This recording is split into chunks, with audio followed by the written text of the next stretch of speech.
Yakuza, Yakuza, Yakuza. If you know me in real life, you most likely know that I've dabbled in the franchise. Okay, so more than dabbled. I've played almost everything, from Yakuza 0 all the way to Like a Dragon Infinite Wealth. I've followed these characters for practically their whole lives, across different game engines, spin-offs, and the usual tonal whiplash the series is famous for. And when I finally reached Infinite Wealth, I started to catch myself thinking, was this franchise really worth it?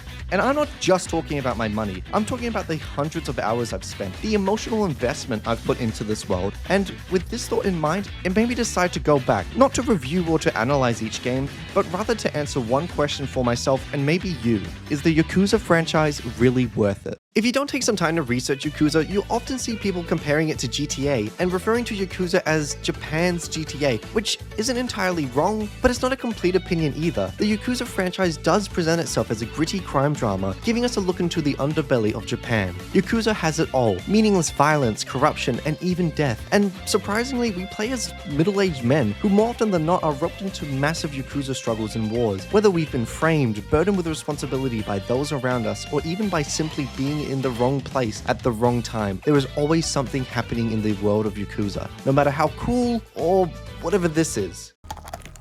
Yakuza will often try to tell a dramatized but sincere story with amazingly well-written characters and plots that often feel incredibly real, grounded, and tangible, for the most part. At points, Yakuza can have some pretty wild plot points, some of which are hard to take seriously. However, for the most part, they don't really ruin the story, and if anything, Yakuza sometimes plays into it, resulting in some pretty entertaining moments. While Yakuza can be silly, the story stays true to a heavy emotional core and strong themes throughout. Whether it's fatherhood, judging someone by their appearance, choosing kindness despite your situation, it all has meaning. And Yakuza has the unique ability to tell us the same message 100 different ways and it still be as impactful. And for me, it's always been hard to describe how charming Yakuza's story truly is without rambling or spoiling everything. But one thing I can say about each game though is that it always pulled me in some way. Something always brought me back to the streets of Kamurocho, Sotenbori, and even Yokohama and Hawaii. And I think one of the biggest reasons I kept coming back was for our characters.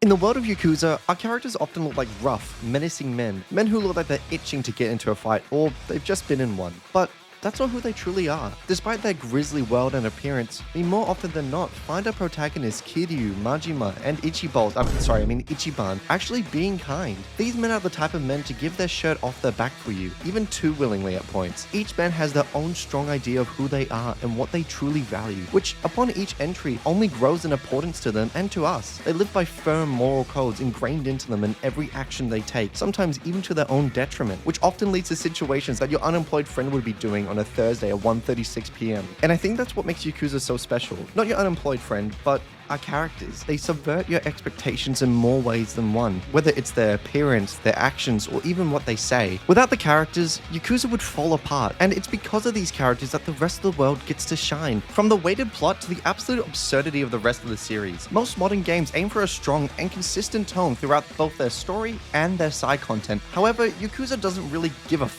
RGG Studio likes to play both sides of the same coin, which is another key component of what makes Yakuza so special: the side content.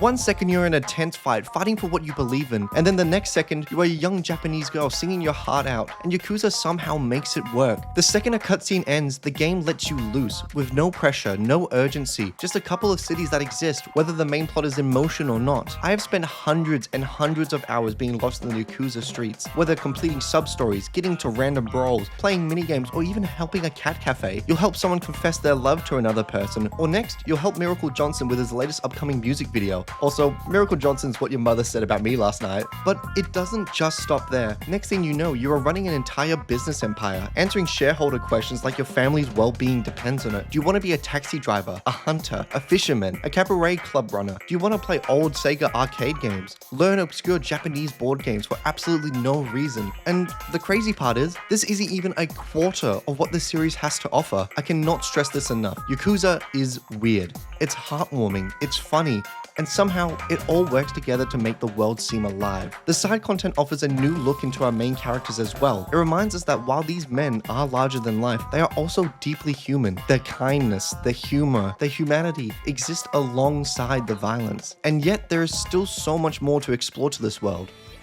Wait, what's that sound? No, Haruka, no!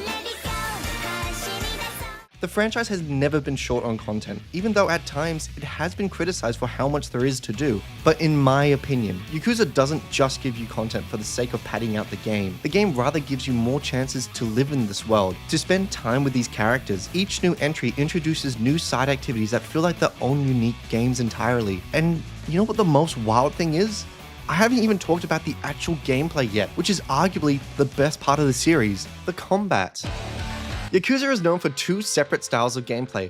For most of the series, it's a brawler, a punchy, no pun intended, beat 'em up that's surprisingly addicting. Between bone-shattering heat actions, multiple fighting styles / characters, and the sheer joy of picking up street signs, there's an insane amount of variety. Yakuza never really asks for pinpoint precision during gameplay. Rather, it lets you indulge in the power fantasy of being a strong, muscly, big Japanese man. Every punch, kick, heat action feels powerful, and it never really gets old. I've dodged, tiger dropped, and even grabbed motorcycles hundreds, if not thousands of times. This style of combat was the first the series dawned, and it's my personal preferred style. It just feels so weighty, powerful, and it's just really fun. Now, this isn't to say the combat is perfect, but it is fun across every single game. I would have to say the series does peak at Kiwami and Yakuza 5's combat-wise, but that's just for me. Now, moving on to the other style of gameplay Yakuza is known for, turn-based combat. RGG Studio decided for a new protagonist of the series, we also need a new combat system, which involves our new main character, Ichiban. The in-world explanation for it now becoming a turn-based system is because Ichiban hallucinates it, which, well, works. Look, on paper, it does sound like a less engaging combat system. I mean, why are we playing Paper Mario in a Yakuza game? But Yakuza once again surprises us. With a surprising amount of polish, turn-based combat actually suits the series. Instead of mashing X or Y to death, you actually get to plan out and choose each move. There's different classes for each of the characters called jobs. There's unique heat actions for practically everyone, and it's just really satisfying to play. Now, to be honest, this style of combat is a lot more weird, which isn't a bad thing. If anything, the gameplay in this style reflects more of the world around Ichiban in Yokohama. Then, to top it off, when Infinite Wealth came out, they practically perfected the formula, now being able to physically move between turns for each of your party members, which leads to even more creativity and different approaches per fight. Ultimately, I do prefer the beat 'em up style, but I can really appreciate the fun there is with the turn-based style. Across the entire series, each game has some of the best combat I have ever experienced, and I really recommend giving it a go for yourself. Now, just before I begin to answer the question, is the Yakuza franchise worth it? It would be blasphemous for me not to briefly mention the music, which has also been in the background of this entire video. And don't worry, I've left links in the description, don't worry, thank me later. But quickly, the music is another amazing thing about Yakuza. Literally every single game has great music. I have been caught on multiple occasions just listening to the soundtrack while at the gym, while at work,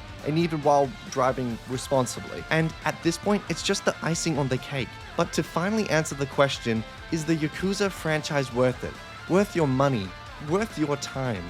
Yes. If you couldn't tell from practically everything I said in this video, it's a resounding yes. I love the Yakuza franchise. From the very first moment I fought Kuze in Yakuza 0, I was hooked. I love basically every aspect of the franchise, from the world, the characters, the plot, the gameplay. It's something I honestly cherish. And I would be lying if I said every game is perfect. It can be messy at some points, but that doesn't stop my love for the series at all. Those hundreds of hours I've spent, I wouldn't trade those hours for any other game. And if there's anything you should take away from this video, it's to just play the game. But finally, that is the end of this video. Thank you so much for watching this video if you made it this far. I worked really hard on this video. This was kind of the first video I really wanted to edit a bit more and try a couple different things, and I really hope it worked out. If you have any suggestions or any ideas for future videos, please feel free to leave a comment below. You know, the usual YouTuber stuff of, you know, like, subscribe, all that. But thank you so much for watching again. I'm gonna continue working really hard on this YouTube content, and I'm looking forward to seeing you in the next one.